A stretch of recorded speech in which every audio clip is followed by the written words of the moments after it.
Hi guys, welcome to our channel. ఈరోజైతే మా ఇంట్లో పన్నీర్ బటర్ మసాలా అనమాట. మన ఛానల్ని ఎలాగైనా సరే గ్రోత్ చేయాలని రాని వంటల్ని కూడా ట్రై చేసేస్తున్నాము. యాక్చువల్లీ ఫస్ట్ టైం అనమాట మా ఇంట్లో పన్నీర్ బటర్ మసాలా చేస్తుండేది.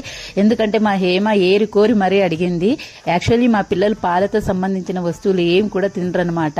ఈ పాలు గాని, తర్వాత పెరుగు, అలాగే నెయ్యి, అదేంటో నబ్బా మేమైతే చిన్నప్పుడు బాగా తినేవాళ్ళు. దొరికేది కష్టము, అయినా కూడా మాకు చాలా ఇష్టము.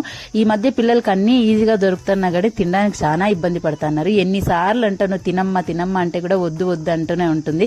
ఇంకా మా చిన్నది దియా అయితే అస్సలు ఇంకా ముట్టదనమాట. నెయ్యితో ఏమన్నా చేసి ఇంట్లో నుంచి ఆమె దూరం పరిగెత్తిపోతుంది.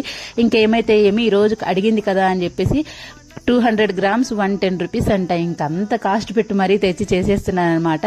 ప్రాసెసింగ్ మనకు రాదు కాబట్టి 2-3 వీడియోలు అయితే కాపీ కొట్టేశాను యూట్యూబ్లో. చాలా బాగా అనిపించింది. ఇంకా ఇంట్లో ట్రై చేశాను. ఈ ముక్కలను చూస్తుంటే నాకైతే కబాబ్ ముక్కలే గుర్తొస్తున్నాయి. ఇంకా మంచిగా మసాలా అంతా కూడా ఆయిల్లో వేయించేసుకొని ఇలా అయితే ప్రాసెసింగ్ చేసేసాను. చాలా బాగుందనమాట. ఇంకా దీనికి తోడు రోటీస్ కూడా చేశాము. ఇంకా మా హేమశ్రీ నాకు వంటలో అయితే చాలా హెల్ప్ చేస్తుంది. హాలిడేస్ కదా, ఏ పని చెప్పినా చేస్తుంది. ఎందుకంటే ఐస్ క్రీమ్ కోసం అనమాట ఇవంతా.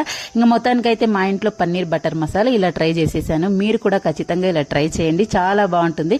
ఇప్పటి వరకు వీడియో చూశారు కదా, ఒక లైక్ ఇచ్చేసి సబ్స్క్రైబ్ చేసుకొని పోండి. Please do subscribe more videos. అంతే ఇక వీడియో. బాయ్.